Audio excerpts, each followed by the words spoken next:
Bismillahirrahmanirrahim. Assalamualaikum warahmatullahi wabarakatuh. Hari ini kami akan mempresentasikan tugas pembuatan sistem akademik basis mobile dengan Flutter berdasarkan desain Figma yang sudah ditentukan pada mata kuliah pemrograman mobile dengan dosen pengampu Bapak Syafri Maulana. Sebelumnya kami akan memperkenalkan diri terlebih dahulu. Saya akan memperkenalkan rekan-rekan saya. Ada Ridwan Febri Nur, ada Nur Fajri, ada Ahmad Ramadan, ada Siti Rahma Hakim, dan ada saya sendiri, Ciprita Delia. Sebelum itu, untuk presentasi kode yang pertama akan disampaikan oleh Ridwan Febri Nur. Silakan.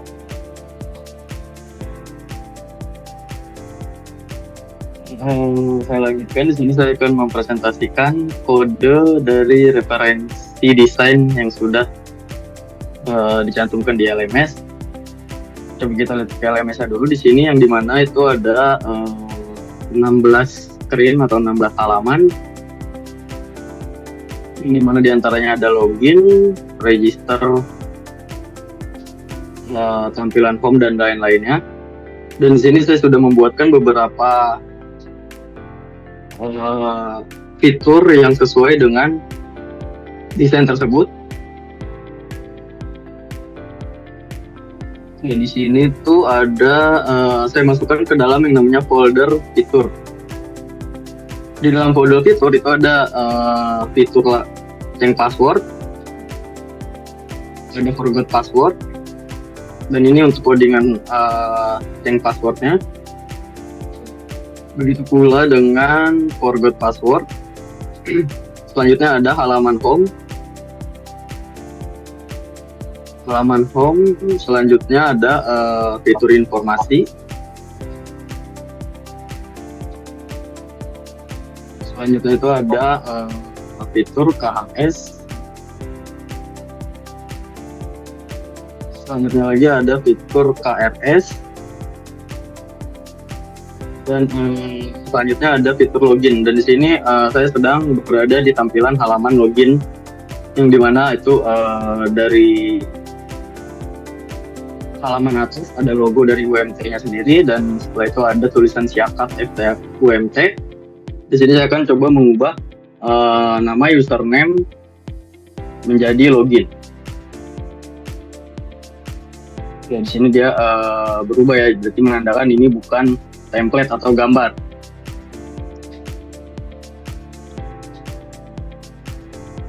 Selanjutnya itu juga ada fitur payment nih, pembayaran. Fitur pembayaran, profile, register, dan juga ada terakhir itu tugas akhir. Dan di sini dari referensi desain yang sudah dicantumkan, yaitu 16 screen, itu kita sudah mengerjakan semuanya.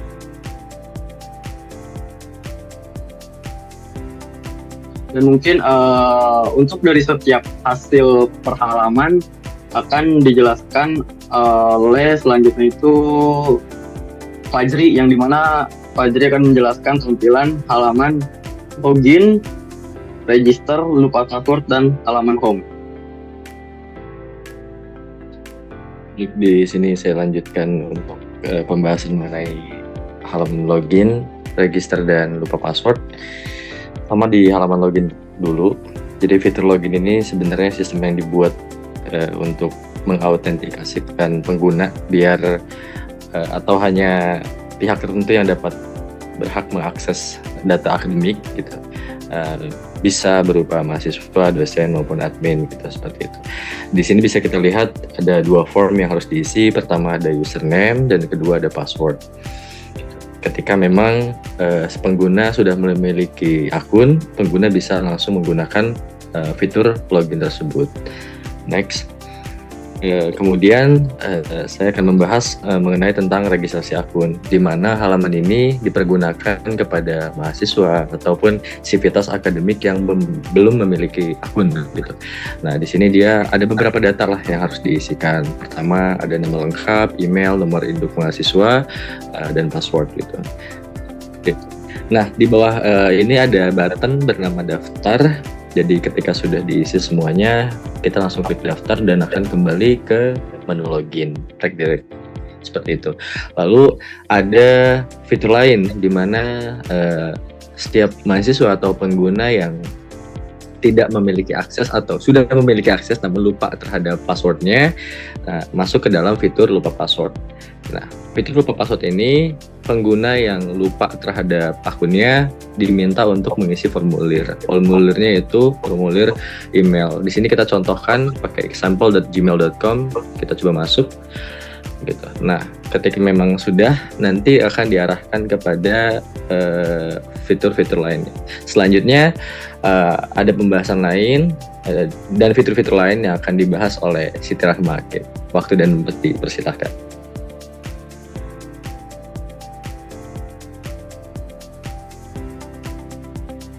Oke, di sini saya sedikit menjelaskan tentang salah satu fitur dari platform Siaket ini, yaitu ada informasi, di mana fitur ini berfungsi untuk mengetahui informasi apa saja yang diberikan kampus untuk mahasiswa. Jadi mahasiswa lebih bisa melihat informasi yang diberikan.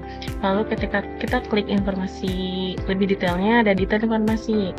Nah, di mana halaman ini menampilkan isi lengkap dari informasi yang dipilih. Jadi pengguna dapat membaca seluruh isi pengumuman dengan tampilan teks yang rapi dan mudah dibaca. Lalu fitur selanjutnya ada dari KRS.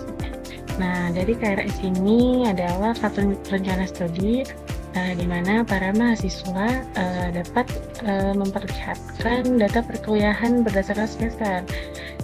Lalu ketika kita klik, lalu ada detail KRS, di mana pada setiap mata kuliah yang diambil pada mahasiswa, kelihatan nih dosennya siapa saja, kelasnya di mana, mata kuliahnya apa. Jadi lebih detail mahasiswa mengetahui tentang mata kuliah yang diambil.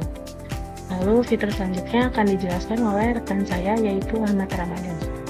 Oke, di sini saya akan melanjutkan presentasi dari saya Siti Rahma tentang fitur KHS atau kartu hasil studi. Jadi di fitur KHS ini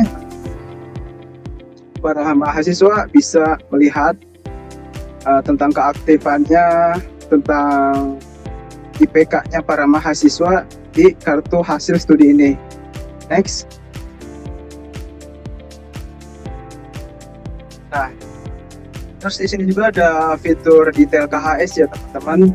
Jadi para mahasiswa ini bisa melihat detail pembelajaran entah itu di semester 1, semester 2 atau semester 3, itu tentang melihat nilai hasil studinya entah itu A atau B atau C. Next. Oke. Di sini ada fitur pembayaran. Nah, jadi para mahasiswa ketika ingin melihat persentase pembayarannya, entah itu di semester 1, ketika dia ingin melihat persentase pembayarannya, entah itu masih 64% atau 75%, dia bisa di pembayaran. Oke, di sini ada fitur detail pembayaran. Jadi si para mahasiswa ini akan tahu tentang detail pembayarannya, dia harus berapa persenkah yang harus dibayar, entah itu uang SPP, uang SKS, atau uang registrasi. Di sini dia bisa lihat tentang detail pembayarannya. Oke. Dan nanti akan dilanjutkan oleh rekan saya. Itu cerita.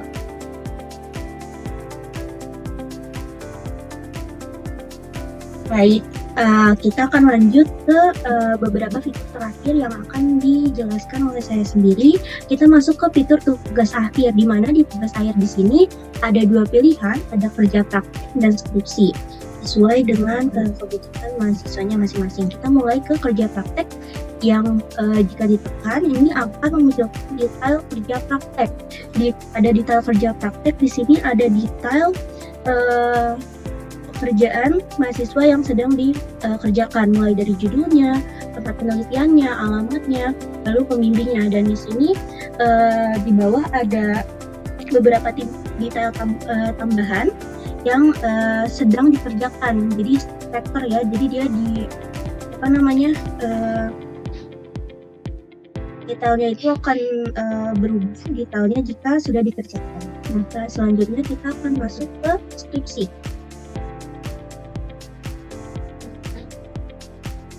Skripsi di sini juga detail skripsi sama dengan sebelumnya. Semuanya ada detail-detail mulai dari judul, tempat penelitian, alamat, pembimbing, dan detail-detail lainnya. Selanjutnya kita akan masuk ke profile. Nah, pada profile di sini profil mahasiswa yang bisa diedit masing-masing mulai dari email, handphone, nomor handphone, program studi, semester. Lalu di sini juga kita bisa ubah password. Di mana di ubah password ini ada beberapa form yang harus diisi, yaitu yang pertama harus memasukkan password lama, lalu memasukkan password baru, dan yang pastinya konfirmasi password baru, dan diakhiri dengan button simpan. Terakhir ada baik, mungkin demikian presentasi yang kami sampaikan. Mohon maaf bila ada kesalahan. Assalamualaikum warahmatullahi wabarakatuh.